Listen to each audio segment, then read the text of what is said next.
Hi there, welcome or welcome back to A Shelf Indulgent Reader. I am Barbara, and in this video, we're going to go over my July reading wrap-up. So in the month of July, I was super busy, which was actually good for my reading, bad for filming though, because I was a passenger princess and we did a lot of road trips. So I just got to read a lot in the car. And during that month, I read 14 books, which was about 5,500 pages. I had 3 5-star books, 3 3-star books, and the rest were all 4 stars. So the quality of books was pretty good. So I'm going to go over some of the books when we're doing by genre this time, and I'm going to save my 2 favorite books for the very end.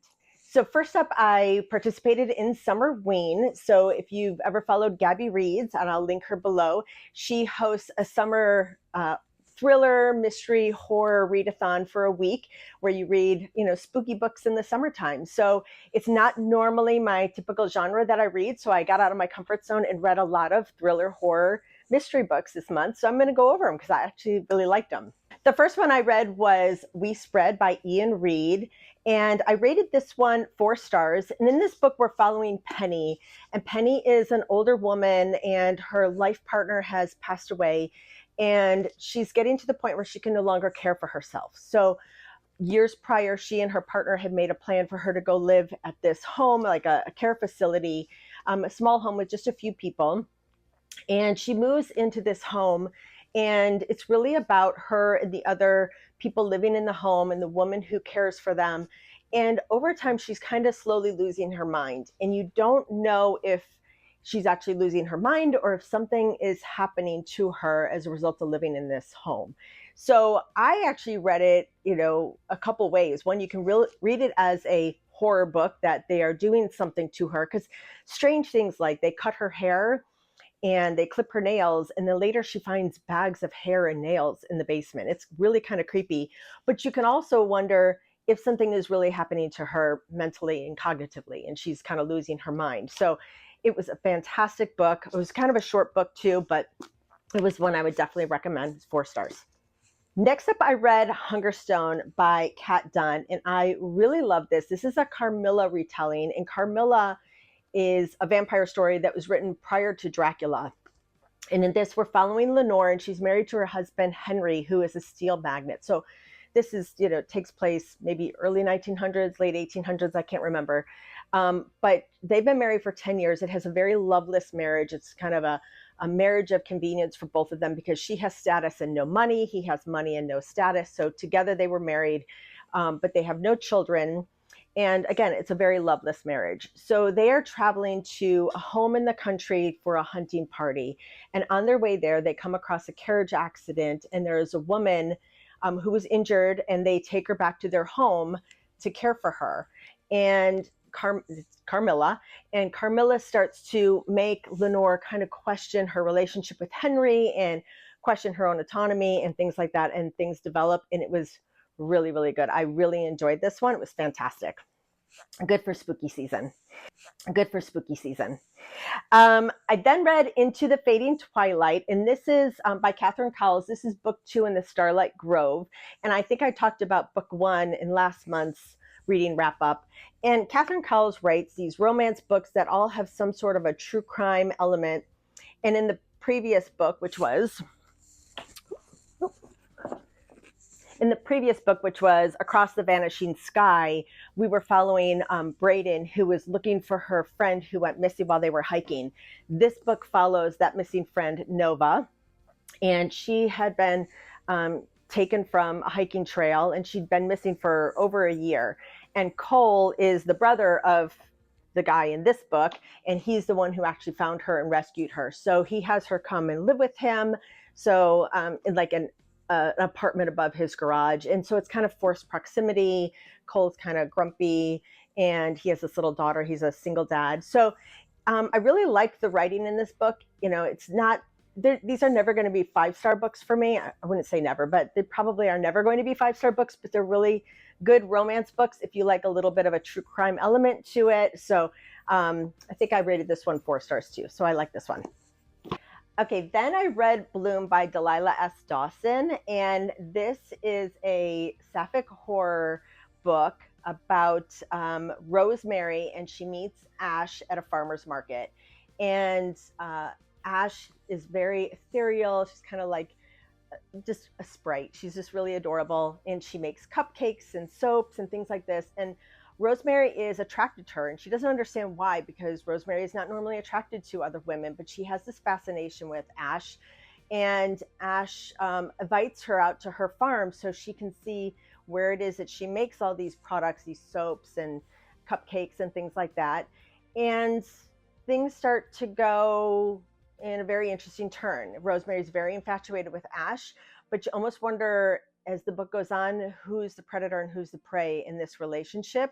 And I won't spoil it, but it was really good. It was only 200 pages, so it was a quick read. I actually read it during a meeting that I was in on my iPad. So fantastic book, Balloon by Delilah S. Dawson, also perfect for spooky season.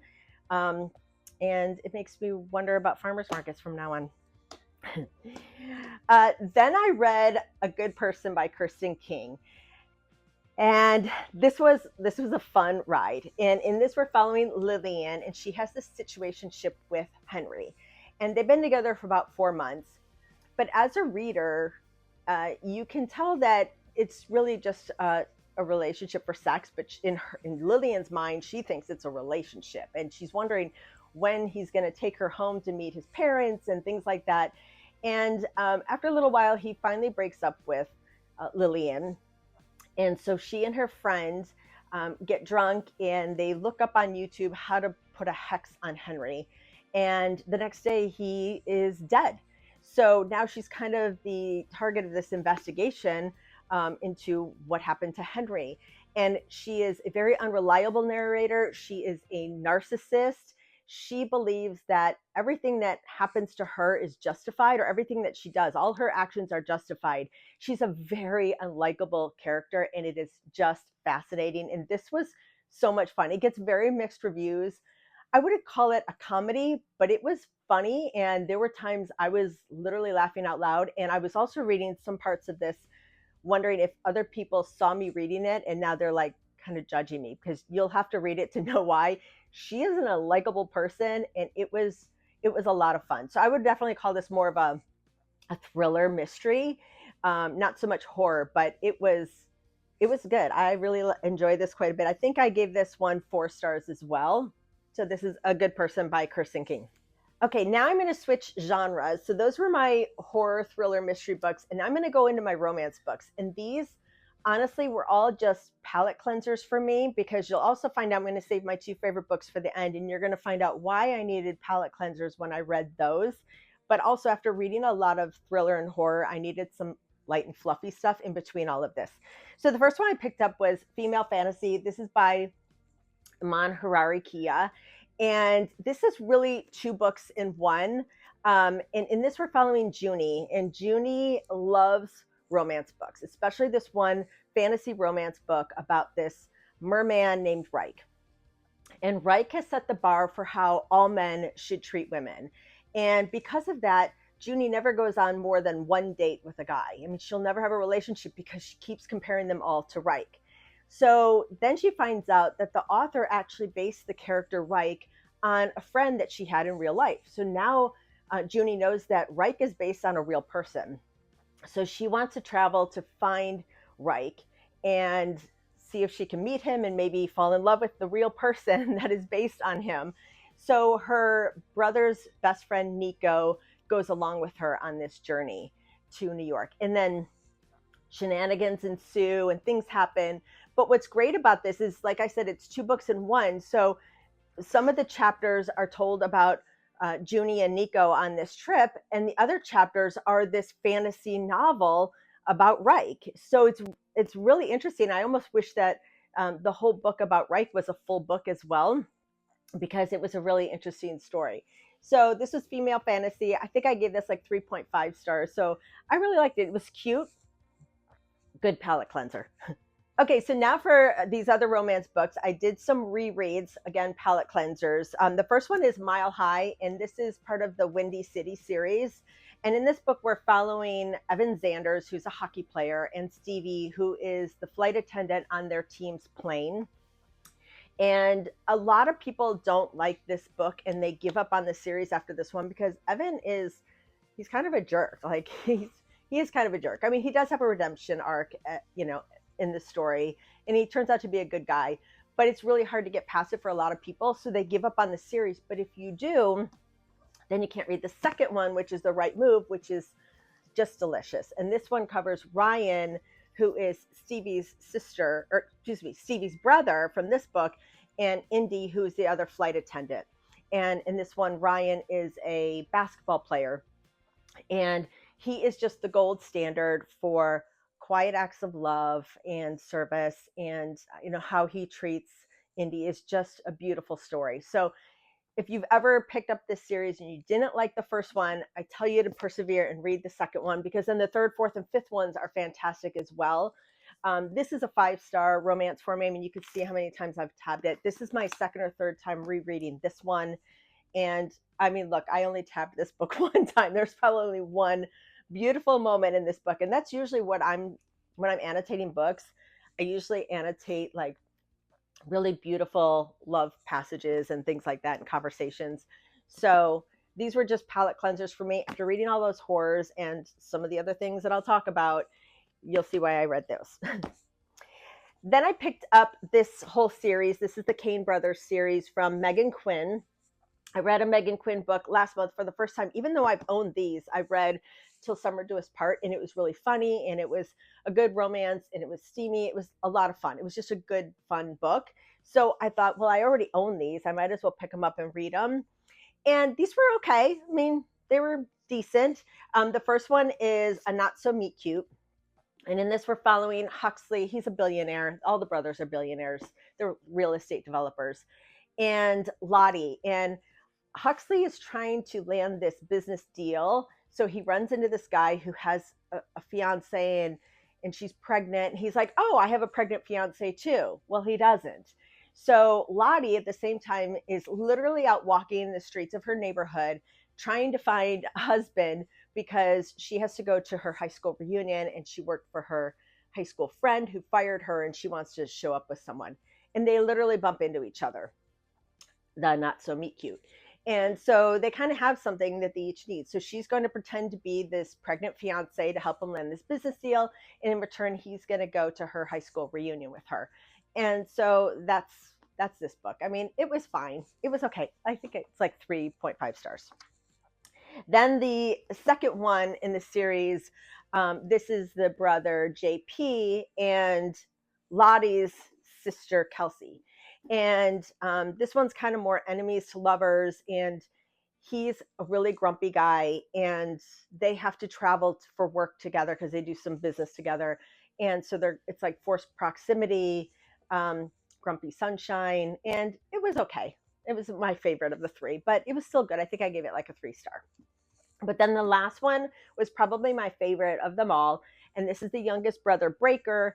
And he has a best friend, Leah. They've been best friends since college. And they're just really just like great friends. They play video games together, and they have all these things in common. So he actually lives in the apartment next door to her, even though he's a billionaire, just because he wants to spend all his time with her, because she's his absolute best friend. And Leah is getting married. And the wedding planning is a disaster, and like the whole family that she's marrying into is a bit of a disaster. So Breaker is going to help her plan her wedding, because he's the man of honor too.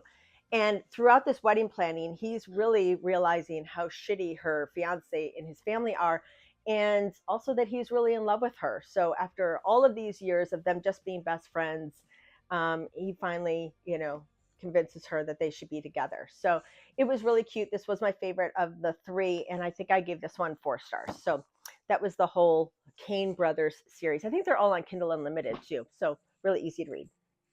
Okay, so now for my 2 favorite books of the month.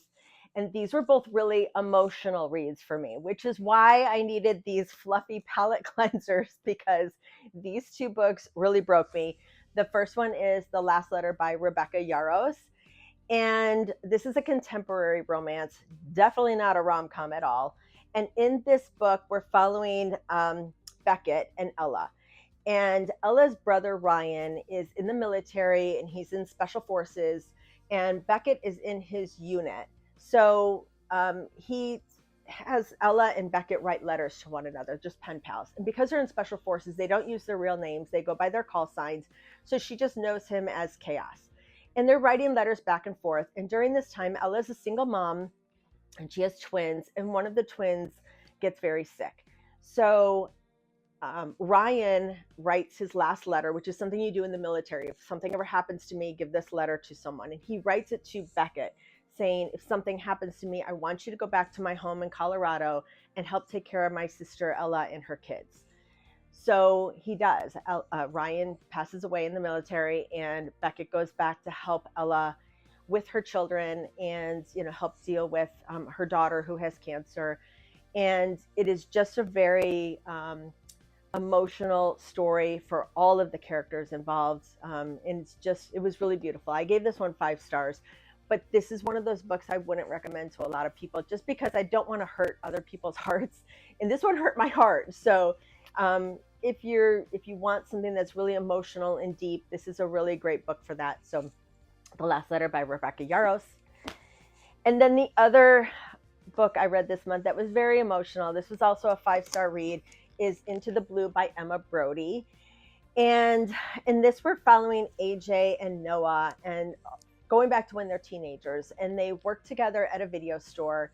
And Noah is, he's a Nepo baby. He's the, son and grandson and nephew of all of these actors that some of them acted on this show called The Nauticals, which AJ is a huge fan of. And AJ writes fan fiction for The Nauticals. So, she's kind of intrigued by him and his family. And they start taking improv acting classes over the summer when they're 17, or he's 21, I think, and she's 17.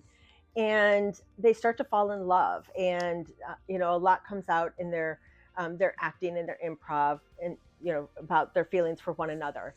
And he is also caring for an ailing mother. And he kisses her one day and says, we need to talk. And then the next day he disappears. And she doesn't see him again for 10 years. So this whole book is them weaving in and out of each other's lives. They are the love of each other's lives, but they can't be together. So it really, it answers the question, is it better to have loved and lost than to have not have loved at all? This is the book that answers that question. So it was really beautiful. It's a very emotional story of just them over the years. I mean, he becomes a very famous actor. She becomes a writer on SNL. And they just keep coming in and out of each other's lives until they have to decide if they should be together or not. So Into the Blue by Emma Brody. This was definitely a 5-star read. And again, see all the things I tabbed in it. But it's, again, one of those books that I don't recommend to everybody unless you buckle up. Buckle up and get ready for this one because it is emotional. So those were all the books I read in the month of August. 14 books. I had some really great favorites. I hope you read some great books this month too. Tell me if you've read any of these books, or if you have questions on them and what your thoughts were. And if there's anything that you think that I should be prioritizing on my TBR, let me know. I'd love to hear what you're reading too. So until next time, thank you so much for joining me. I hope you'll like and subscribe and come back for more. And until then, happy reading. Bye.